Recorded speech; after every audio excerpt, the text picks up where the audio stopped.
रहीम साहब, आज के इस कार्यक्रम का क्या उद्देश्य था?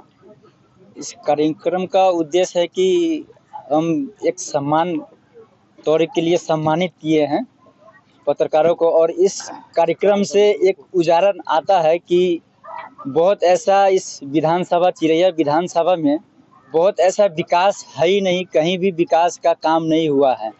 जैसे बहुत ऐसा जगह है कि भ्रष्टाचार बहुत ज़्यादा है, बिना घूस का कोई ऐसा काम नहीं होता है। रोड है, रोड का कोई ऐसा रोड है या नदी है लगता ही नहीं है। जैसे हम स्कूल में भी गए थे तो स्कूल में बच्चे सबसे इंक्वायरी लेने के बाद ऐसा लगा कि बच्चे मास्टर को पढ़ा रहे हैं या मास्टर बच्चे को पढ़ा रहे हैं। ऐसा कहीं नहीं लग रहा है कि बच्चा को पढ़ाई हो रहा है। 5 क्लास का बच्चा या 10 क्लास का बच्चा ऐसा लग रहा है कि नर्सरी में पढ़ रहा है, उसको न क सही से लिखने आ रहा है न ख सही से लिखने आ रहा है। इस बहुत ऐसा कमी है। जैसे हॉस्पिटल में जाइए तो डॉक्टर सरकारी पैसा लेता है पर प्राइवेट क्लिनिक खोल के बैठा हुआ है। मरीज कहीं बेड पर से अपने आप परेशान है, बहुत ज़्यादा परेशानी में है।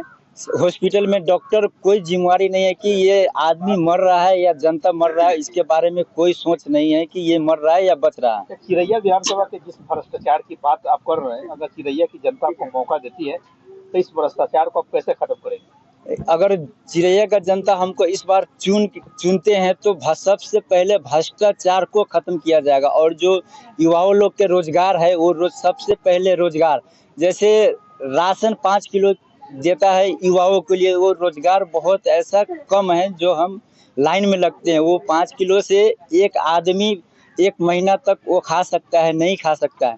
तो वो हर युवा को रोजगार सबसे ज़्यादा जरूरी है। क्या मास्टर प्लान है आपका?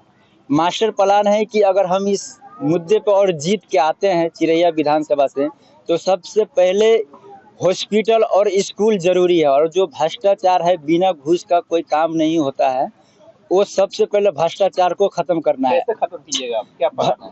प्लान ये है कि सबसे पहले इनको विधानसभा में इसका आवाज उठाएंगे युवाओं के लिए कि ये भ्रष्टाचार है, जो जनता के बारे में हम सोच रहे हैं, जनता का अच्छा हो, जनता का भला हो, उस हिसाब का चुन के रखा जाए हॉस्पिटल में। यहाँ के जनता पे भरोसा है आपको? यहाँ के जनता पर पूरा भरोसा है। यहाँ का जनता एक परिवार की तरह है, हम उन परिवार का एक बच्चा है।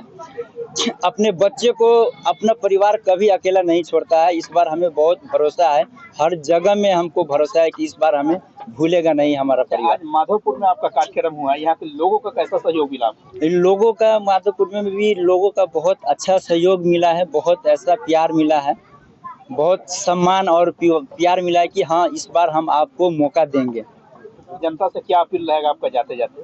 चिरैया विधानसभा से ये अपील है कि एक बार अगर इस चिरैया विधानसभा में विकास चाहते हैं, भ्रष्टाचार खत्म करना चाहते हैं, या स्कूल में अपने बच्चे को भविष्य के लिए अगर भविष्य बनाना चाहते हैं, तो फ़हीम मंसूरी को एक बार जरूर मौका दीजिए, और अपने बच्चे को आने वाला समय के लिए अपना भविष्य बच्चे को बना सकते हैं। किस पार्टी से आप चुनाव लड़िएगा, क्या मन है?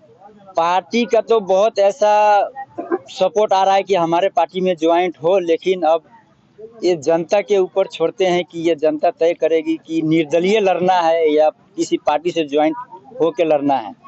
इनका पोस्टर दिख रहा है, उसमें किसी पार्टी का नेता नजर नहीं आ रहा है, न कोई सिंबल नजर आ रहा है। लोग सवाल पूछ रहे हैं कि आखिर फ़हीम मंसूरी का पार्टी किया, कौन सा पार्टी में जाने का मिजाज है, या पुनः निर्दलीय लड़िएगा?